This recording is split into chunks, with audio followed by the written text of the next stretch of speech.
I always like to start in the beginning a little bit. So, Luka, I want to start with you. Do you remember the first time you heard him play?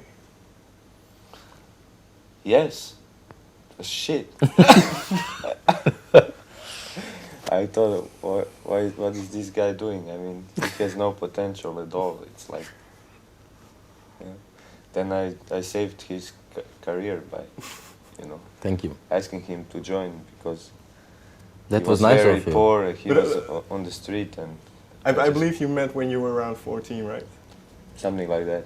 And then was it playing the cello that you met each other? Yes, it was in a summer camp, like Okay. summer music camp for students and pupils. And yes, we met there, and straight away we felt big chemistry between us, and we got along very well. We were both crazy about cello, we were practicing like crazy, and we would get drunk and jam together. We were so young, but so much fun. At this early age, was mixing the genres already a part of it? No. And not really, no, because we grew up quite isolated with learning and playing classical music. At that age, only later we started discovering more genres and different type of music that really opened our mind and horizons. And So when you were younger, for both of you at home, would there be pop music or was it a lot of classical music that would be played? mostly classical, but my older brother, he he got into hip hop a lot, Okay. so, and he was producing it as well. So I would sometimes play for his hip hop beats and samples and so I kind of grew up with a lot of hip hop as well around me because of my older brother. You were around 5, 6 years old when you started playing the cello? He was 5, I was 8. 5. Okay. He was 8. So, 4 years ago. so what made you, for both of you, what made you pick up the instrument then? Because it's not a natural The sound instrument of for cello. young people to move to. We were really weird children who liked the sound of cello. I heard it on the radio and I was like, wow, this is beautiful sound. And that's what happened. Do you know what kind of, who it was that you heard on the radio? Do you remember? I think it was the Swan, the song Brexit, for the famous, beautiful song for the cello. So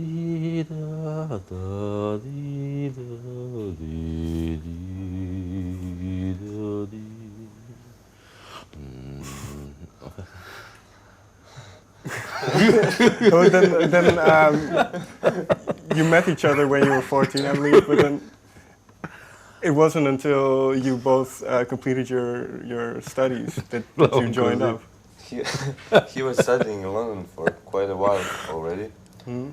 Before that, I was in Vienna and in Croatia, and then I came to London to do my masters. He was already there. That was in 2010, and that's where we started hanging out more. And we had enough of student life, playing only one kind of music, and we thought, what could we do that would be different, that would be slightly crazy, unique, attractive, especially for younger generation. Show all the possibilities of cello, because many people don't know that cello can be so powerful and so strong, Diverse.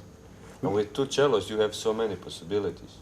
What was the reaction from the people around you? Because coming from that really classical background. Only positive. Yeah? Yes. Surprise, surprise.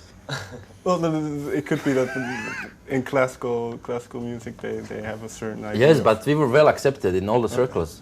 Because what we do is not cheesy, it's not cheap. Our arrangements are demanding to play. We use our virtuosity, whole skill that we learned in the classical music. We all use it in the full potential. We even expand possibilities of playing. We want to expand the limits of playing the cello. So I think all the cello players can see that what we do, it's not easy way out like many other crossover. I think the biggest gift is that what you do for younger generation, inspire them to pick up an instrument. I think that's really if you can achieve that with the cello, I think it's a great thing, and you know. And have you heard people, now that you've had quite a bit of success, have you heard people say, well, I picked up the cello because of I heard you play? We get like messages every day from social media, emails, everything, like, oh my God, I didn't know cello can rock so hard, but now I start to listen also to the classical music. It's so beautiful, you know.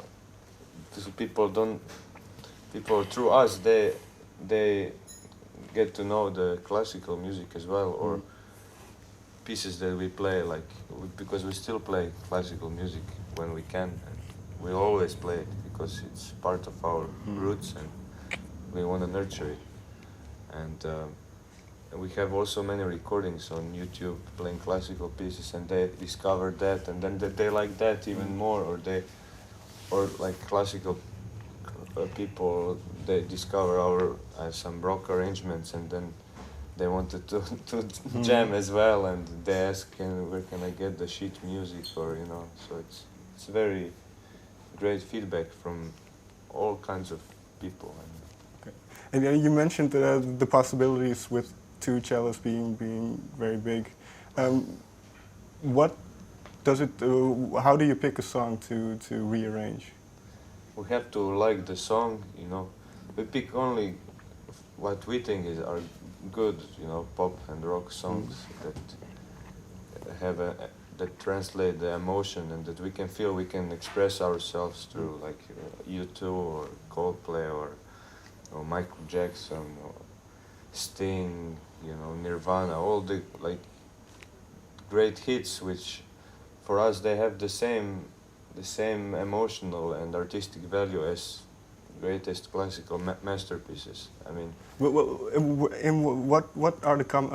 do you think are the commonalities between the two? What is the same in both classic and for instance, say, for us the most important is the emotion in music, and if it can touch you or move you in any way, you know. We don't like to divide music into categories. It's just what it speaks to you, if it moves you, if it tells you something. That's all that matters to us when we play on stage. We just try to deliver as convincing as possible the story behind the song, no matter what we play.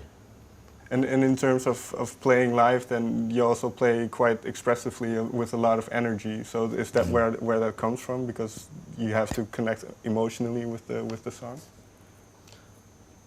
Yes, I mean, the whole experience of 2Cellos is more about the performance, not so much about what genre of music we play, because we play all music with the same passion, energy, and it's about the energy that the audience can feel and experience live. I think that's the most exciting thing about us.